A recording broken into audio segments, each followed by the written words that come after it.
you were to start singing a different tune, what song would it be? Think about that. This guy? Don't know. Maybe a show tune. Who knows? I break into those all the time, though. So, hey, could be anything, right? However, welcome. Today, we're going to talk about a different tune. We got a different tune playing astrologically, and you want to make sure you stay tuned for this. Thank you for listening. Thank you for coming by. My name is Shane, and this is daily-astrocat.com. It's your daily digest of all things astrological, and we do it with a bell. We do it with style. We do it with a little bit of verve, and we also got some chimes going on. We have a purr, because Daily Astrocat, what would it be without a purr, right? And then we have our Bella, because that purr belongs to Stella, and that is the Bella. Anyway, today is Wednesday, and it is the 5th, count them, 5 days going into our good old month of March, right? What do we got for you? All right, so first of all, I instinctively turned off the recording equipment, but I did not turn off the camera, so I miss another great outtake. Anyway, now that I've got the right date up on my charts over here, let's check this out, okay? Because we've got Pluto making a sextile. Now, remember, Pluto just entered Aries, and we have, not Pluto, Mercury just entered Aries, and Pluto is sitting at the very beginning of Aquarius. Those two signs are sextile each other. And this is going to bring something even bigger into mind, okay? Because we told you how Jupiter was being rather testy and pesky with all of his bad behavior in Gemini, because he doesn't really like being there. And it tends to exaggerate some of the negative qualities of that sign, almost to the point where it can seriously, in self-service and in a narcissistic way, it can actually just throw morals right out the door, morals and ethics. Normally, Jupiter's about that stuff. Yeah, not in Gemini. It's like, let's see what we can do and get away with, right? So anyway, with that being said, look, this is going to become well, let's talk about the moon first, because the moon's void, of course, at 5:53 in the morning, and it's going to enter Gemini at 7:29 also in the morning. So now we're going to have the moon getting into this too, right? And so when the moon just enters Gemini, we're talking trine material between, and it's a mini grand trine, because we're going to have the moon, Mercury, and Pluto all in this position where it's like they're supporting each other, but they're supporting each other not in that grand fashion, but in a fashion that's like, hey, we've got some ideas, we've got some intuition going on here. What can we communicate and what can we do differently, okay?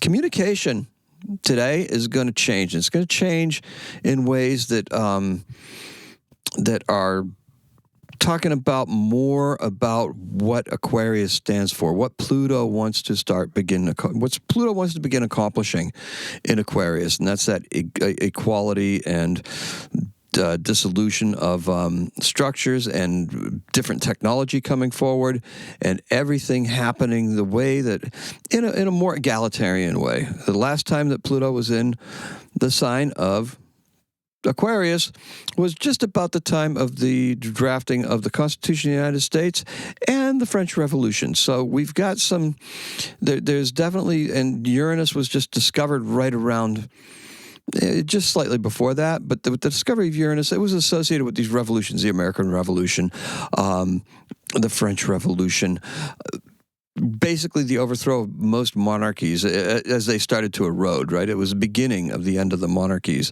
And now it seems like we're going right the other direction, right? Don't think that's going to happen. However, not a political show, and that's not a political opinion. That's just an observation, okay? When somebody posts a picture of themselves on social media as a king, take it seriously, okay? I'm just telling you, there's nothing that is said or done that's done by accident. It's there to sow seeds of discussion, discontent, and just confusion, right? Now, with Mercury and Pluto, look, they're going to find a way to spur some of this innovation on, okay? start using AI a little bit more in your own life, okay? Start figuring out how that stuff is going to work and how you can master it instead of it mastering you. If you get lazy, you'll get screwed, okay? Because it's not accurate, right? It's not going to, it will do what you ask of it and nothing more, okay? Nothing more. It's going to do what you ask of it. Now, with that being said, and I don't know why that light was just fluttering back there. I don't know if it was me shaking the desk or what. However, pay no attention to that. There are no unfriendly ghosts in here, that's for sure. All right, so listen carefully to what is said today. Listen to what is said. I write these things beforehand. I do them with the knowledge in my mind of I don't know what the hell I'm talking about, okay? I don't pay attention to the news cycles or anything like that. So I had no idea that we were going to have this speech on Tuesday night with all this stuff. So now when I'm talking about listen carefully to what is said today, that's what you're listening to, right? That's kind of like the way the intuitive part of the astrologer works. And that way there, I just just a little insight into what makes my mind tick and where it grabs me and everything like that. I'm naturally grabbed and gravitated towards things like that, even though I stopped listening to the news probably about a year ago. All right, I just stopped. I had a whole period during the first Gulf War where I'd stopped too. I just totally blacked out news, and then finally I just started bringing the BBC back in generally and gradually, and then it became the full-time listening to it and everything. Stopped again. It doesn't help the astrology in my mind because it's a lower vibrational thing. It's more of a 3D discussion rather than a higher discussion. And that's what we're really aiming to have here is higher plane discussions about ideas and energy and flow and what we need to do to become better people overall and better denizens and members of humanity and better to each other. Now, today's keyword is definitely different tune. The color is a flowering forsythia branch. Still too early for that, right? Maybe if you're down south some places where it's a little bit warmer, you may start seeing a little bit of green and stuff like that. But I don't know. Just outside my window, not happening. Okay, now creatively, we need to embrace the direction that Pluto will be taking. Mm-hmm. We do. Because when we have those works inform us, that's the way that we can make commentary on it. Like that lovely picture I had of Venus in Dorme, right? The sleeping Venus for the Venus retrograde episode I had that had that full canvas there with me in front of it. And the powers that be said, that's too graphic. Okay, it was more of an anti-war statement than anything else because the sleeping Venus, love lies sleeping, while there's just despair all over. Well, despair. Bad spirits, just people asking the sky rather than going into the town hall and trying to take matters into their own hands, right? I touched on that yesterday. It's a theme. It's a central square in Brussels with the two horses there, a landmark there. But when I say stuff like that, when I'm thinking about stuff like that, when I'm thinking about things like that, that's just where my mind's going with it. Because honestly, if we need to express that, right? That feeling of hope, and it's not that it's a feeling of hopelessness. It's just pointing out what the times are delivering to that particular area at that particular time. So it's very interesting, but we need to be those similar conduits to that. I don't think we would do surrealistic nudes, but if that's your thing, then go ahead and do it, okay? Honestly, by all means, do it.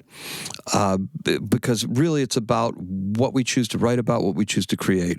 This is a writing exercise. This is not just me riffing on words. I've got some written stuff here, and I think about this and consider this very carefully. The words that come out of my mouth, creatively. Who knows, right? Renewal.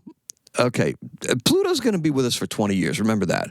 Renewal first has to happen at a personal level. We personalize it. We need to step into the artists that we can become. We need to become the creators that we can become. We need to become the people that we need to become to be able to address the various things that are facing us as individuals, as society, as a collective.